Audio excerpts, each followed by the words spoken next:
నేను అభివృద్ధి కొరకైనా పార్టీ మారంటే మారిండో మారలో తెలియదు, కానీ నువ్వు అధికారం కొరకు పార్టీ మారడం అయితే ఈ రైతులకు ప్రొక్యూర్మెంట్ ఈ అభివృద్ధిలో భాగం కాదా ఇది? రైతులకు మద్దతు ధర కల్పింప చేయటము, కటింగ్ లేకుండా ధాన్యం తూకం వేపించడము, వ్యవసాయ ఉత్పత్తులకు ప్రభుత్వం కల్పింపజేయవలసినటువంటి ఒక రాయితీలు కల్పింపజేయటము, ఇవాళ ఏదైతున్నదో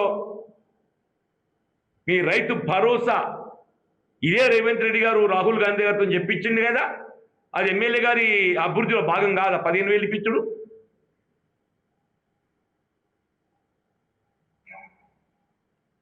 రాహుల్ గాంధీ గారు ఏదైతుందో ఎకరా 15,000 ఇస్తామని చెప్పని రేవంత్ రెడ్డి గారు రాహుల్ గాంధీ గారి నోటంట పలుకులు పలికిచ్చిండు. ఈయన మాట్లాడితే నంబరు అని చెప్పని గాంధీ గారి కుటుంబం కాబట్టి రాహుల్ గాంధీ గారితో మాట్లాడిచ్చిండు. అది నీ అభివృద్ధిలో భాగం కాదా?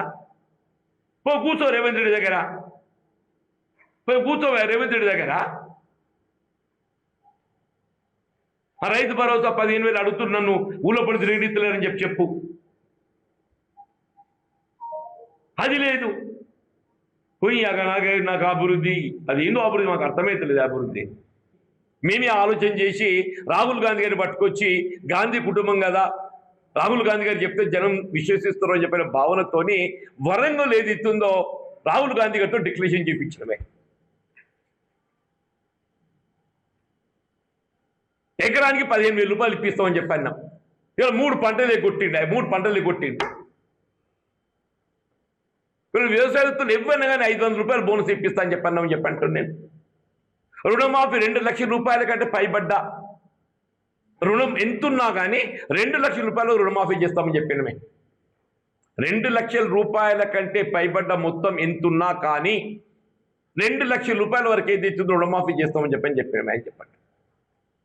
2 లక్షల పైబడ్డ బకాయి ఏది ఇస్తున్నదో ఆ బకాయి పోయింది, ఆ 2 లక్షల రూపాయలు పోయింది. వీళ్ళు ఓన్లీ ఒక 50% మంది 50% కొట్టిండి అని చెప్పంటున్నారు రుణమాఫీ.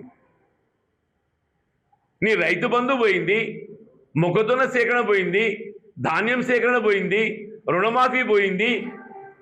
వీళ్ళ పంటల బీమా అని చెప్పంటున్నారు. కేంద్ర ప్రభుత్వం ఏదైతే 25% ప్రీమియం భరిస్తే,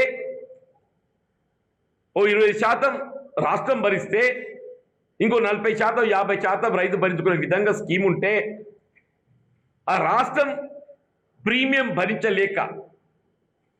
భరించలేక ఇవాళ పంటల బీమా పథకం అమలు కాని రాష్ట్రం ఇవాళ తెలంగాణ రాష్ట్రం అని చెప్పంటారు. రాయకల్ మండలంలో మేము వసంత గారు కానీ నేనే మొత్తం పర్యటించడమే.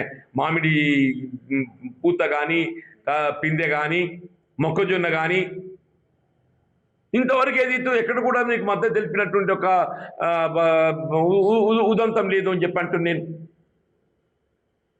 మీరు మమ్మల్ని ఆడిపోసుకుంటే ఇట్లా ఉన్నది మాట్లాడితే ఉలిక్కి ఎందుకు పడతారా?